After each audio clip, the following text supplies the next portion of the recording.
Hello, I'm Jacqueline Holstead, and you are listening to On Point Conversations. In this podcast series, we share creative marketing, content, and branding strategies that help your business successfully navigate the new normal marketing environment.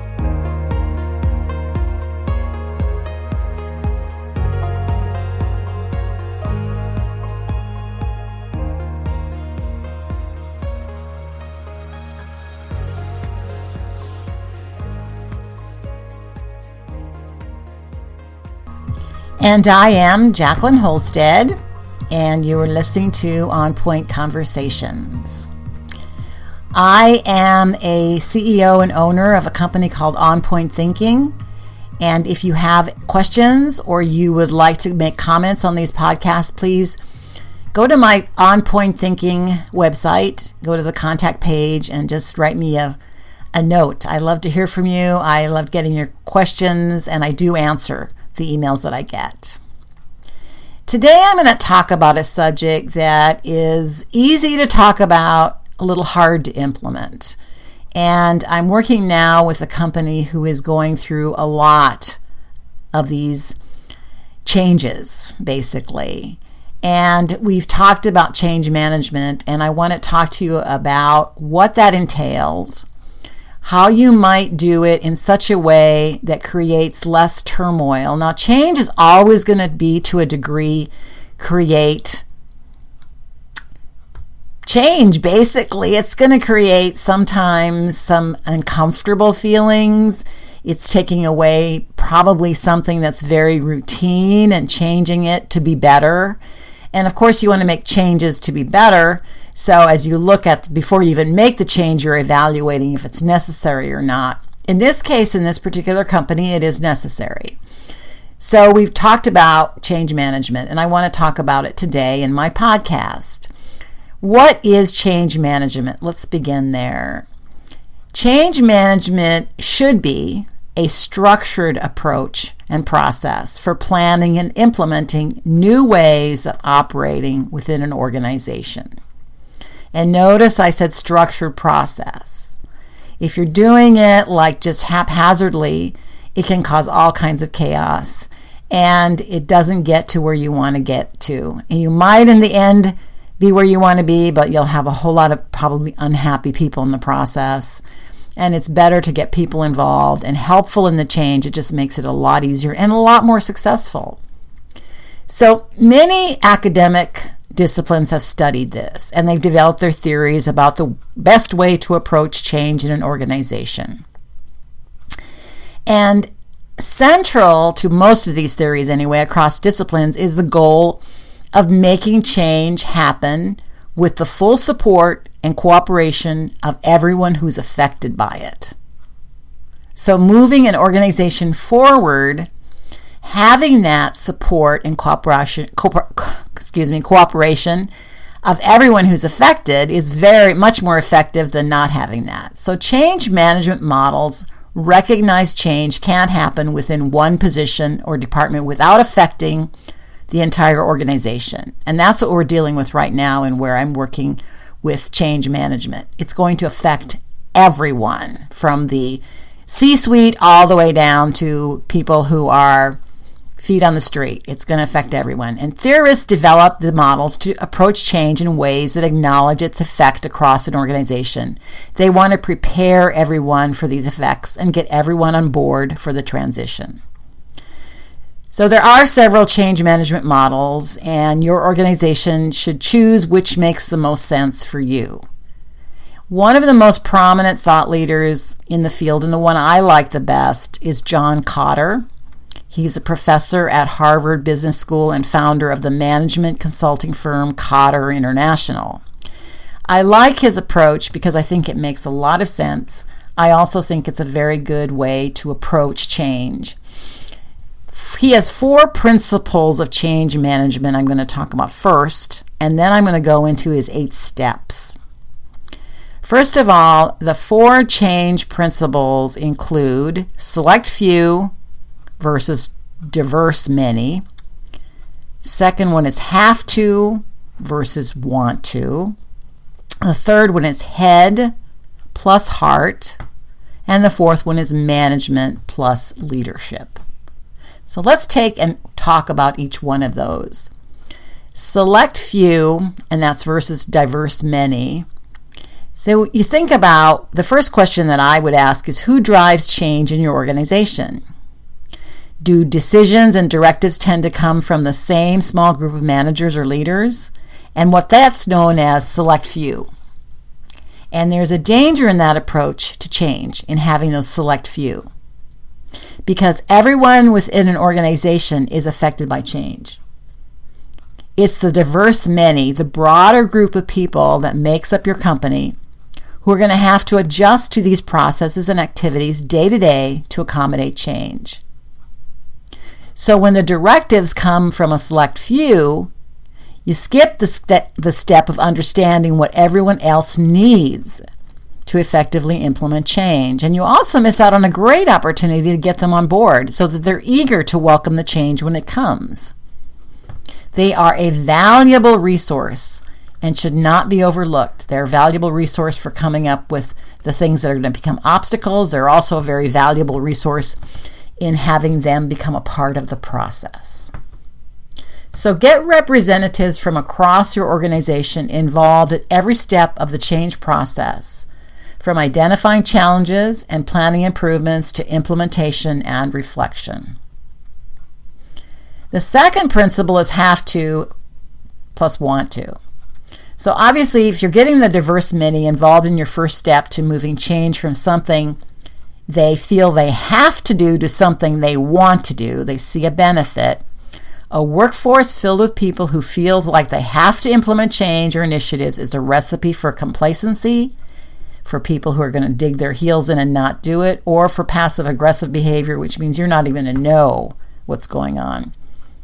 One filled with people who want to make change is a formula for action. They're going to want to do it. So when the people in your organization are involved in identifying the challenges and recommending improvements, they're going to understand the reasoning behind the change process and new initiatives, and they'll be invested in the improvement. They'll be eager to take the steps needed to implement and sustain.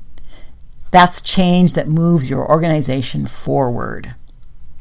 Because change is hard anyway, so you want to get the least amount of obstacles in your way, and you want to make sure you know what those challenges are, because there are challenges that not everybody can face, or not everybody's going to face, and learning what those are, identifying them and taking them, possibly moving them out of the way, or identifying them and helping recommend solutions to them is a better way to go.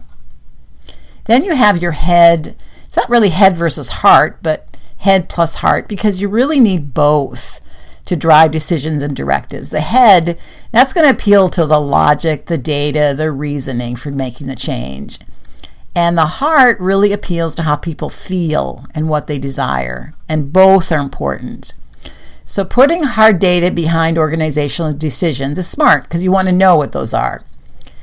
But implementing the change requires even more. It also requires employees who are inspired by what the change will mean for their own day-to-day work and the organization's ability to fill its mission. So this actually means digging a little deeper when you communicate change to your employees. You can't just share what the change is and how you'll implement it. You also have to explain the why behind the change, the ways it's going to move the needle for the company, how it's going to help your customers or clients, your employees, and the mission they come to work every day to achieve.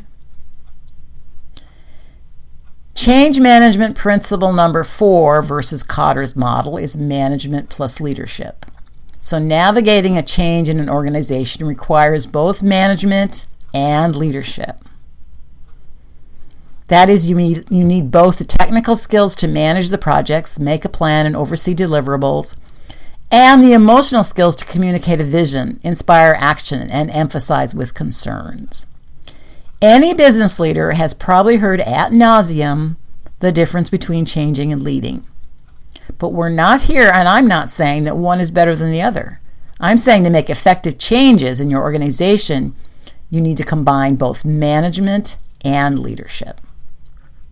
Okay, now that we've gone through the principles, let's talk about Kotter's 8 steps to change management. I like the 8-step approach because it's easier to follow. it also kind of culls down the process into 8 steps. The first one is you want to create a sense of urgency. And that, I want to emphasize, is not a sense of panic, but a sense of urgency. So rather than simply presenting a change that's going to happen, you want to present an opportunity that helps the team see the need for change and they want to make it happen. When they want to make it happen, there will be a sense of urgency. If they don't want to make it happen, you won't see that. Guiding principle and process step number 2. Build a guiding coalition. Now, we do this in nonprofits all the time when we're trying to change things like legislative process. You form a coalition, a group of people. It's not easy. Now, that's going outside the companies, of course, or outside the nonprofits, but you're making a change, building a coalition. So here you build a guiding coalition. You're going to look at, if within your company, who of those people are early adopters from among that diverse many that's going to help you communicate needs and initiatives to guide the change. So you're going to have these people together that are kind of early adopters. They want the change to happen. Step 3, you form a strategic vision and initiatives. Now, this is an important one. They're all important, but here you want to draw a picture of what life will look like after you've made the change. So you want to help everyone to see and long for the direction you're headed rather than focusing on the steps in front of them right now, because there will be some missteps. There will be some things that happen that you haven't even thought of. So having that bigger picture in mind and how that's going to look when the change happens and how it's going to be a benefit is a very good strategic vision and initiative to have. Step 4 is you want to enlist volunteers. You'll need a pretty big buy-in across the organization to effectively implement a change. So you're going to use your coalition to keep up the momentum or the sense of urgency and continue to communicate the vision to others in the company. Step 5 is to enable action by removing barriers. This is where we talked about before. You're going to learn where your employees face challenges to implementing this change because of structural issues. Now, structural issues can be anything like many companies are divided into silos, so you don't always know what everybody else is doing. It can relate to poor communication or inefficient processes, and then it breaks down that process to facilitate the progress. So you want to make really sure that you have broken those barriers as down to whatever you can to facilitate progress. And in order to break and remove those barriers, you have to know what they are. So you have to listen carefully and learn from your employees all through the organization. Step 6, and they're all important, but this one is one that sometimes gets overlooked. Generate short-term wins. You can keep up the momentum and motivation by recognizing those early successes on the path to change, and you want to continue to recognize and celebrate small wins to keep everyone energized and aware of your progress. So celebrate those short-term wins. Step 7 is to sustain acceleration. You want to lean into change harder after you've had those first few small wins. Use those successes as a springboard to move forward further and faster. And the last step, initiate change. Celebrate the results of successful change. You're going to institute the change and you're going to celebrate the results of successful change. How do the change process or initiatives contribute to the organization's overall success? How do they contribute to help the employee contribute to the mission they care about? It sounds easy in the process, and it can be an easier process, but you can see that the steps to follow are sequential, and you also have those other principles that we talked about. So what's the bottom line? Well, you're creating change within the organization can make people want to dig in their heels more or cause underlying problems. As I said, passive-aggressive behaviors, try to sabotage the effects.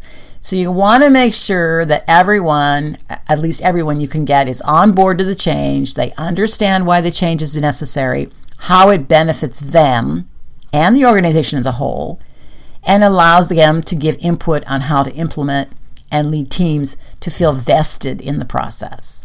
As long as they feel part of the process, that's very good. And as long as they also know that when they hit barriers, they make sure that they communicate those barriers, and there's an open communication line to doing that, so that you can take care of those barriers when they happen and not them becoming even bigger barriers. Building a clear vision and communicating effectively to everyone the benefits and celebrating those small wins along the way are going to make sure that no one is left wondering what's happening. And it encourages them to take that next step forward. So before long, you'll be achieving your goals as a team. And really use this as an opportunity to get feedback on the process overall, so that the next time it flows even more smoothly. Keep in mind, people in general don't like to change, especially if they have to say no, or they don't understand, or there's some way that they have to learn something new. But if they can provide input and feedback on how it affects them, open and honestly share their barriers and their concerns, and you can address those, it'll be a much better, more effective change. Because in business, change is frequent, and without widespread employee acceptance and help from your employees to implement the change, you're going to have an uphill battle, or the changes you need or want won't be implemented. I hope this helped you today. I do this podcast today to go through those principles of change management and steps to implement changes for better success, because I am going through this with a company, and change is difficult. But I really believe when you're incorporating a process like this, you're going to have a much better time and success for your changes.